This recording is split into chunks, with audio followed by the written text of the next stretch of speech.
Assalamualaikum warahmatullahi wabarakatuh. Bismillah wassalatu wassalamu ala rasulillah.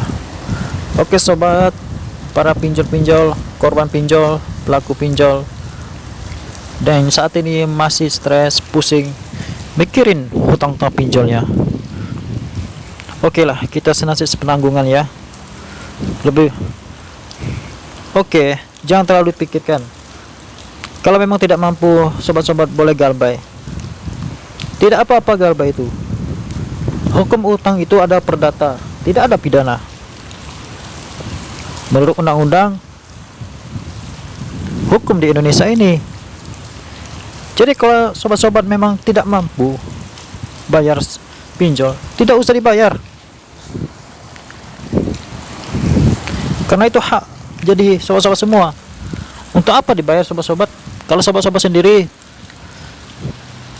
hidup dalam kesusahan, pusing, stres, mikirin hidup yang lain, jangan sobat, jangan terlalu dipikirkan dan jangan terlalu stres. Enjoy aja, nikmatin aja. Contoh seperti saya ini, saya berkutak-katik di dunia perpinjolan ini sekitar tahun 2018 pertengahan.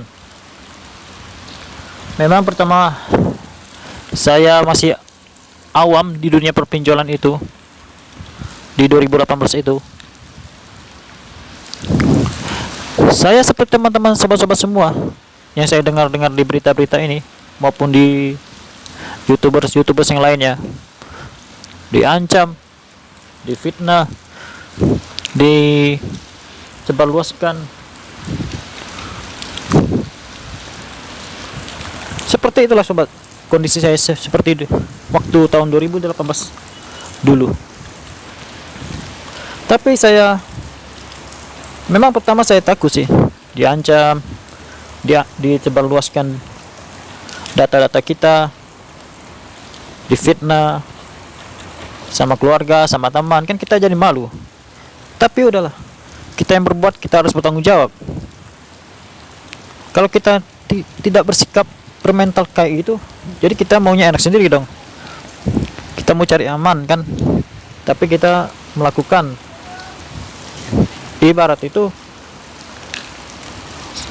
kita cowok mengambil itu seorang cewek, kita kabur, nggak mau tanggung jawab. Nah, beginilah dunia perpinjolan, kita harus hadapi konsekuensinya sobat-sobat semua.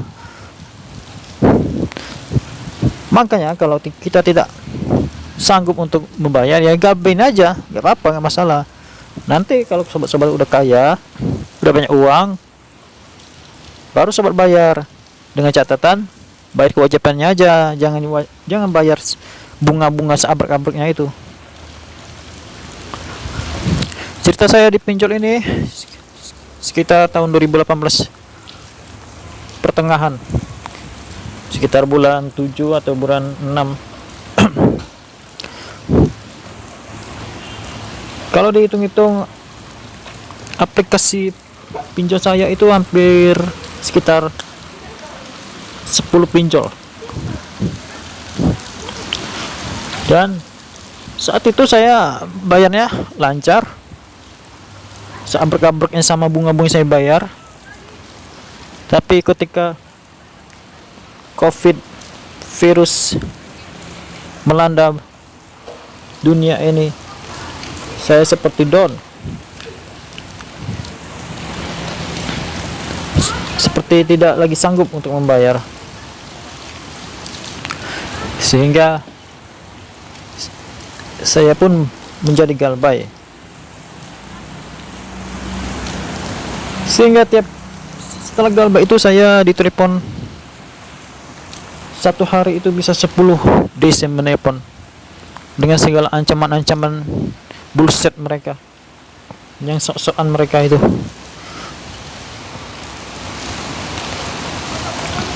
Apa daya, motor saya gadein juga di leasing, ibarat tuh tutup lubang gali lubang. Di saat itu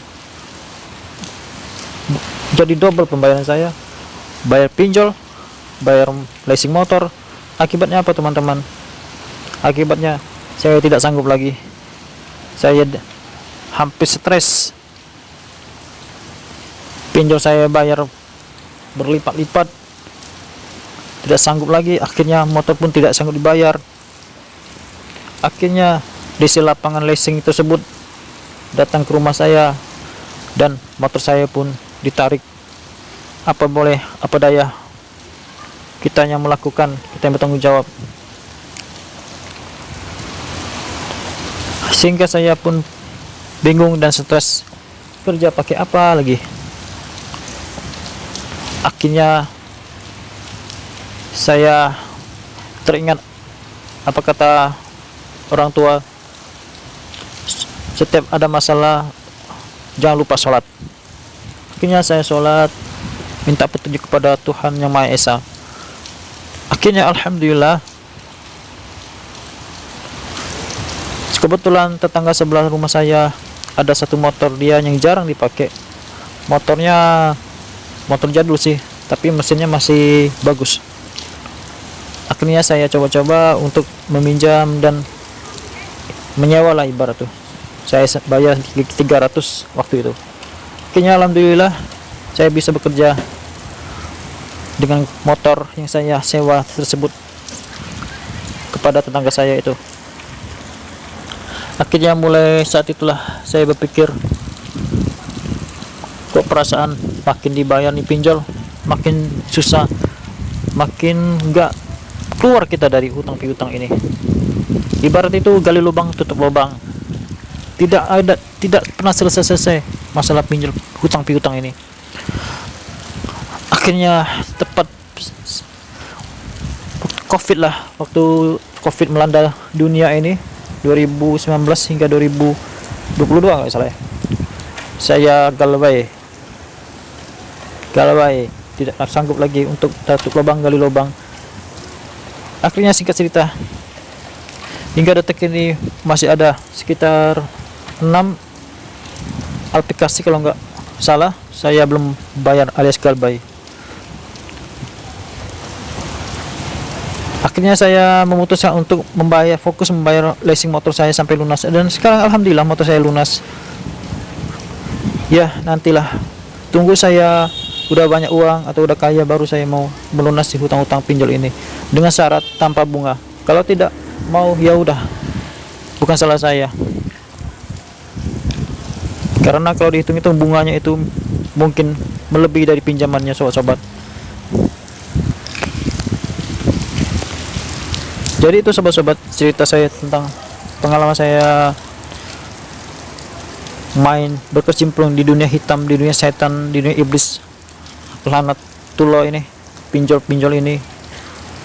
Yang saya bilang pinjol ini adalah king of rajanya perhutangan riba-riba. Artinya pinjol ini adalah rajanya di antara raja-raja riba. Bayangkan itu. Berarti pinjaman pinjol ini begitu besar sekali bunganya dan ribanya. Nauzubillah. Oke sobat-sobat, makanya sobat-sobat, kalau kita menghadapi seperti ini, sobat-sobat sekarang menghadapi pinjol-pinjol ini, janganlah berkecil hati, takut atau stres berlebihan. Karena kasihan sama diri sobat, kasihan sama keluarga sobat, apalagi yang sudah punya anak istri, kan kasihan sama pasangan masing-masing. Udah hadapin aja, tanggung jawab aja, nggak apa-apa, nggak ada pidana, nggak ada DC-nya, nggak ada akan ke rumah. Karena DC rata-rata DC pinjol itu tempatnya berada di Jabodetabek, dan jarang mereka berada di daerah, apalagi daerah terpencil, tersudut, nonsen. Kalau mereka datang ke Sumatera, Papua, udah berapa ongkos yang mereka keluarkan, sedangkan pinjaman paling mentok 2 juta 5 juta, kan nggak untung mereka.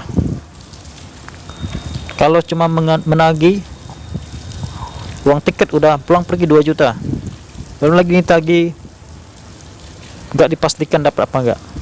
Jadi sobat, sudahlah, hadapin semua, hadapin.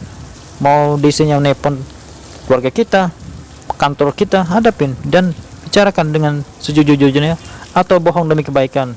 Misalnya data sobat dipakai oleh teman sobat, sedangkan teman-teman sobat nggak bertanggung jawab, kabur gitu aja. Ambil enaknya aja sobat-sobat, gak usah takut, hadapin aja. Seperti saya ini hingga 2024 ini masih aman-aman aja sobat. Dan hingga detik ini DC kurang ajar itu tidak ada lagi yang SMS, telepon-teleponan. Memang awal-awalnya sobat pusing kita menghadapi DC tersebut, tapi udahlah, hadapin semuanya. Kita yang berbuat, kita harus bertanggung jawab dengan tetap.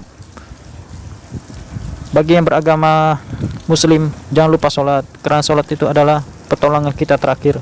Dan bagi sobat-sobat yang beragama non muslim, dekatkan diri kepada Tuhan Yang Maha Esa. Oke sobat, begitu saja cerita saya di dunia hitam perpinjaran ini. Semoga memberikan inspirasi, pencerahan bagi sobat-sobat agar tidak melakukan hal-hal yang negatif. Semangat tuh sobat semua. Assalamualaikum warahmatullahi wabarakatuh.